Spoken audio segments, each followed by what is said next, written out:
नमस्कार मंडळी, स्वागत आहे तुमचं एका नवीन ब्लॉगमध्ये. आणि इथे बघा माझं गुलाबाचं झाड आणि त्याला लागलेलं फूल किती छान आहे. आणि हा एक नवीन पालवी आहे, ही एक नवीन पालवी आहे. तिथे सुद्धा फुलं येतील काही दिवसानंतर, कधी येतात माहीत नाही, पण येतील तिथं पण फुलं. आणि हा आहे आपला छोटासा मन प्रसन्न करणारा एरिया. कसा वाटला? निसर्ग प्रकृतीशी नातं जोडून ठेवण्यासाठी हिरवळ असेल तर छान वाटते आपल्याला. तेवढाच आपला टाइमपास, विरंगुळा, मन प्रसन्न होतो. तुम्हाला काय म्हणणं आहे? त्यावेळेस मी गावाला गेली होती तेव्हा आईकडे गुंजे बनवलं होतं आम्ही तिळाचे.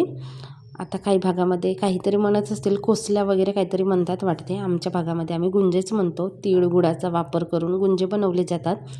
मग मी थोडंसं सारणच आणलं होतं. मन झालं 1 तारखेला बनवावं म्हणून. मग 1 तारखेच्या दिवशी मी हे गोड पदार्थ बनवले होते. एक तर गुंजे तिळाचे आणि रुद्रांसाठी शेव. कुठलाही काही पण बनवा तुम्ही, सण बनवा किंवा सण बनवा किंवा काहीतरी करा, त्यावेळेस ना रुद्रांच्या आवडत्या शेवापासूनच पदार्थाची सुरुवात होते माझी.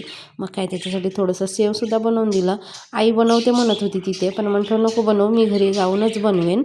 आणि मग 1 तारखेला गुंजे शेव बनवलं. आणि 1 तारखेला काय होती, पुत्रदा एकादशी होती, त्यामुळे नॉनव्हेज काही आम्हाला खायचं नव्हतं. म्हणून मग हा असा प्लॅन केला आणि मी बनवत होती शेव इकडे आणि रुद्रांश गरमागरम खात होता. रुद्रांशच्या आवडीचा असेल तर तो पदार्थ आवडीने खातो, नाहीतर मग काही सुद्धा खात नाही. झाले आपले गुंजे बनवून. थोडासा आणला होता मी सारण, त्याचेच यांना आवडतात, मला तर नाही आवडत. 1-2 खाल्ले तर भरपूर झाले. जे बनवण्यासाठी तांदळाचं पीठ घेतलं जातो किंवा तांदळाचं आणि गव्हाचं मिक्स पीठ घेतला जातो आणि पिठाला उकडून घ्यायचं.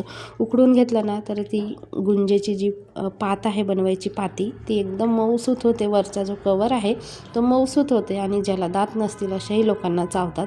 म्हणून मग आमच्या भागामध्ये ना पिठाला उकडूनच मग गुंजे बनवले जातात. तर मी पीठ उकडून घेतलं होतं आणि एकदम मस्त असे मऊसूत झाले. तांदळाचं पीठ, गव्हाचं पीठ दोन्ही मिळून हाफ करून उकडून घेतला, नाहीतर ना असे कडक होतात. आणि असे मऊ केले ना तर बुड्ढ्या माणसाला, म्हाताऱ्या माणसाला, दात नसतील त्या माणसाला सुद्धा चावतात. संध्याकाळच्या वेळेला आम्ही फिरायला जातो, त्यावेळेस फिरून घेतो आणि थोडंसं मग ह्या ग्राउंडवर रुद्रांश खेळत बसतो. मी पण त्याच्यासोबत खेळते किंवा मग फिरते. तेवढाच चांगला वाटतो, मन प्रसन्न आणि मोकळ्या वातावरणामध्ये. आणि घरात राहूनसुद्धा किती कंटाळा येतो सारखं घरात. तर मग इकडे आमच्या रूमपासून जरा लांबच आहे हा भाग, तर इकडे येतो आम्ही फिरायला. आणि एकदा का रुद्रांश आला इकडे फिरायला आणि मग खेळायला बसला तर घरी जायचं नाव काही घेत नाही. आज तर आम्ही इतक्या लवकर आलो होतो, चांगली ऊनच होती, सुट्टी होता, रविवारचा दिवस होता, सुट्टी होती. मग काय ऊनच होती, त्यावेळेस आलो आम्ही आणि संध्याकाळपर्यंत राहिलो.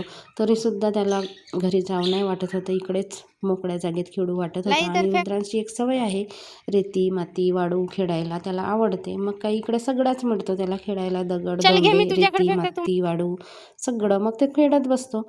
बघता बघता संध्याकाळ पण होते, तरीसुद्धा तो घरी जायचं नाव घेत नाही. आणि थंडीचे दिवस आहेत तर आपल्याला असं वाटते की संध्याकाळ झाली तर थंडीमध्ये राहायला नको नको वाटते. पण लहान मुलांना थंडी नाही वाटत, कमी वाटते. असं म्हणतात की लहान मुलांच्या शरीरामध्ये ब्राऊन फॅट राहतो आणि त्या ब्राऊन फॅटमुळे त्यांना थंडी कमी जाणवते मोठ्या माणसांच्या तुलनेमध्ये. नवीन वर्ष, जुना वर्ष असं काहीच नसते. दिवस तेच असतात, तारीख तेच असते, महिना तोच असतो. सगळा काही जानेवारी, फेब्रुवारी, मार्च, एप्रिल महिन्याची नावंसुद्धा सगळी तेच असतात. फक्त म्हणा की 2025 होता, आता 2026 झाला. आणि आम्हा बायकांचं तर काहीच नाही बदललं, तेच आहे. धुणी भांडी कपडे स्वयंपाक मुलं सांभाळणे, घरदार बघणे हेच आहे आपलं. पण आपल्यासाठी का होईना, आपल्यासाठी थोडासा का वेळ होईना काढलंच पाहिजे.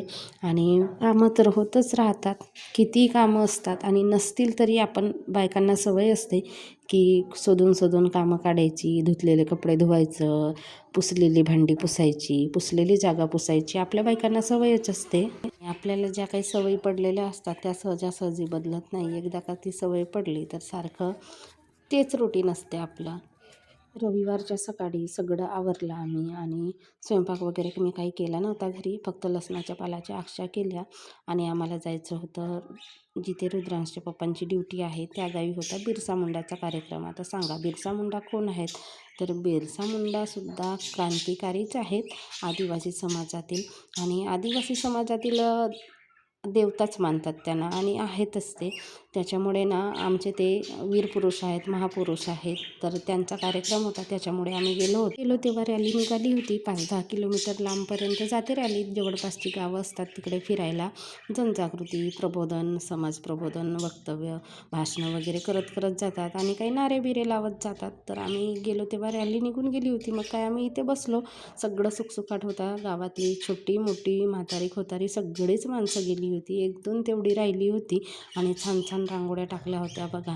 रॅली येईपर्यंत आम्ही तिथेच राहिलो. मग काय तिथे जे नेते मंडळी होती ती काही ओळखीची होती. आता आपल्या समाजातील म्हटल्यावर तर ओळखीची असतातच. मग काय यांनी माझा परिचय करून दिला, मी यांचा परिचय करून दिला. आणि रविवारीच होते माझ्या जाऊबाईच्या वडिलांची तेरवी. तिकडे पण जायचं होतं आणि आम्हाला इकडे पण वेळ द्यायची होती.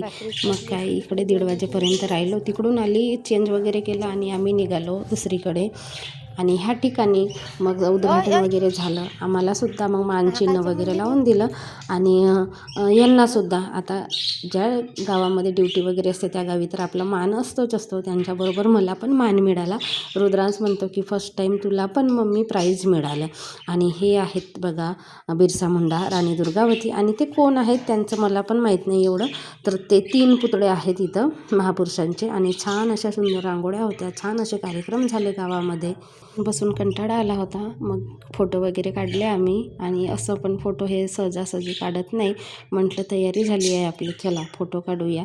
आणि ज्या समाजामध्ये आपण राहतो त्या समाजाचे आपल्याला काहीतरी देणं लागते. मग काय आपल्या समाजाचे कार्यक्रम असतील तर कार्यक्रमामध्ये सहभागी झालेच पाहिजे. आणि भरपूर कमी चान्स मिळतो की कार्यक्रमामध्ये सहभागी होण्याचा. आमच्या गावाकडे पण असतात, कारण आदिवासी समाजातील किंवा आदिवासी समाज ज्या गावामध्ये जास्त असेल त्या गावामध्ये भगवान बिरसा मुंडा यांचा पुतळा असतोच, महाराणी दुर्गावती यांचा पुतळा असतोच. आणि त्या तिथीला त्या घटनेला काही ना काही कार्यक्रम आयोजित केलेच जातात, गावखेड्यामध्ये राबवले जातात आणि खूप मोठ्या प्रमाणामध्ये आपला आदिवासी बांधव सहभागी होत असतो. आणि आमच्या आदिवासी लोकांचा पिवळा रंग आहे, पण आजकाल ना सगळ्याच लोकांमध्ये पिवळा रंग आता बघायला मिळते. नाहीतर पूर्वी पिवळा गमछा पकडला त्यांनी तर समजून जायचं की आदिवासी समाजाचे आहेत. अशा कार्यक्रमामध्ये आदिवासी बांधव खूप उत्साहाने सहभागी होतो.